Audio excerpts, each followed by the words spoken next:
வணக்கம். நீங்கள் பார்த்துட்டு இருக்கிறது சிம்பிள் ஃபின்லாக். ஸோ இன்றைக்கி நம்ம வீடியோவில் நம்ம 1,00,000 உங்கள்கிட்ட இருந்துச்சுன்னா எதில் முதலீடு பண்ணலாம், எதில் முதலீடு பண்ணால் உங்களுக்கு அதிகமான ரிட்டர்ன்ஸ் கிடைக்கும் அப்படிங்கிறத பார்க்க போகிறோம். ஸோ எதில் அப்படிங்கிறப்போ மியூச்சுவல் ஃபண்டு தான், வேறு வழியே கிடையாது. ஏன்னா நீங்கள் எஃப்டி அப்படின்னு போனீங்கன்னா எஃப்டியில் உங்களுக்கு இன்ட்ரெஸ்ட் ரேட்டுங்கிறது ரொம்பவே கம்மி. உங்கள் பணம் சேஃப் தான், ஆனால் இன்ட்ரெஸ்ட் ரேட் ரொம்ப கம்மி. ஒரு 10 இயர்ஸ்லாம் பார்க்கும்போது அந்த வேல்யூ, பணத்தோட வேல்யூங்கிறது இன்ஃப்ளேஷன் கூட பீட் பண்ணாது.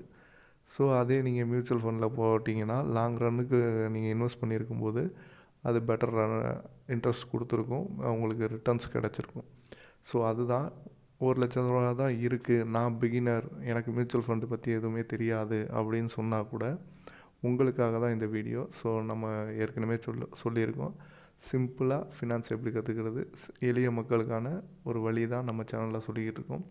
ஸோ இந்த வீடியோவில் நம்ம 1,00,000 ரூபா இருக்குது, அதை நம்ம சேஃபாக எப்படி இன்வெஸ்ட் பண்ணலாம் அப்படிங்கிறத தான் பார்க்க போகிறோம். 1,00,000 ரூபா தான் இருக்குது அப்படிங்கிறப்போ நம்ம மொத்த பணத்தையும் கொண்டு மியூச்சுவல் ஃபண்டில் ஒரு ஐடியா போட முடியாது. அதை பிரித்து போடணும். அதை எங்கே இன்வெஸ்ட் பண்ணலாம் அப்படின்னு பார்த்தா லார்ஜ் கேப் ஃபண்டு அப்படின்னு இருக்குது. அது டாப் ஒரு 100 கம்பெனிஸ் வரைக்கும் இருக்கும். ஸோ அதில் நீங்கள் இன்வெஸ்ட் பண்ணும்போது ஆல்மோஸ்ட் உங்கள் பணம் சேஃப், 80% வரைக்கும் சேஃபாக இருக்கும். அதனால் மேக்ஸிமம் அமௌண்ட்டை லார்ஜ் கேப் ஃபண்ட்ஸில் இன்வெஸ்ட் பண்ணலாம். மீதி அதாவது 80% of the amount 80,000 large cap ஃபண்ட்லேயும், மீதி 20% இருக்கிற அமௌண்ட் அதை நீங்கள் கண்டிப்பாக ஸ்மால் கேப்லேயும் பண்ணால் கொஞ்சம் இன்ட்ரெஸ்ட்டு அதிகமாக இருக்கும். ஸோ ரிட்டர்ன்ஸ் அதிகமாக கிடைக்கும். 20,000ங்கிறப்போ லாஸ் ஆனாலும் பெரிய லாஸ் கிடையாது. பணம் இன்னும் ரொம்ப சேஃபாக இருக்கணும் அப்படின்னு நினச்சிங்கன்னா நீங்கள் இண்டெக்ஸ் ஃபண்டில் தாராளமாக இன்வெஸ்ட் பண்ணலாம். இண்டெக்ஸ் ஃபண்டு உங்களுக்கு நல்ல ரிட்டர்ன்ஸும் கொடுக்கும் லாங் ரனில்.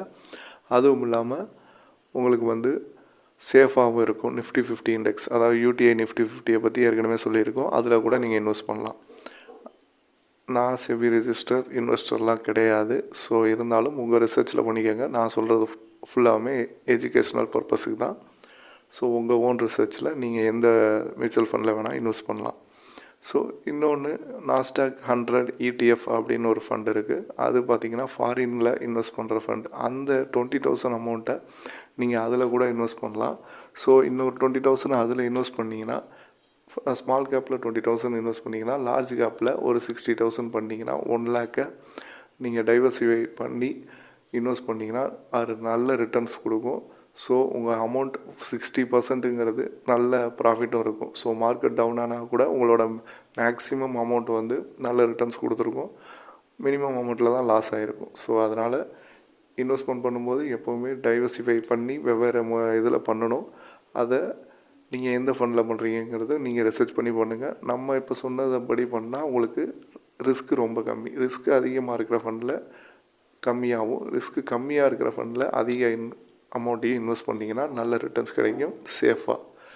ஸோ இதான் நீங்கள் நம்ம சேனலுக்கு ஃபஸ்ட் டைம் வரைக்கும்னா மறக்காமல் சப்ஸ்கிரைப் பண்ணுங்கள், லைக் பண்ணுங்கள், ஷேர் பண்ணுங்கள், கமெண்ட் பண்ணுங்கள். தேங்க்யூ.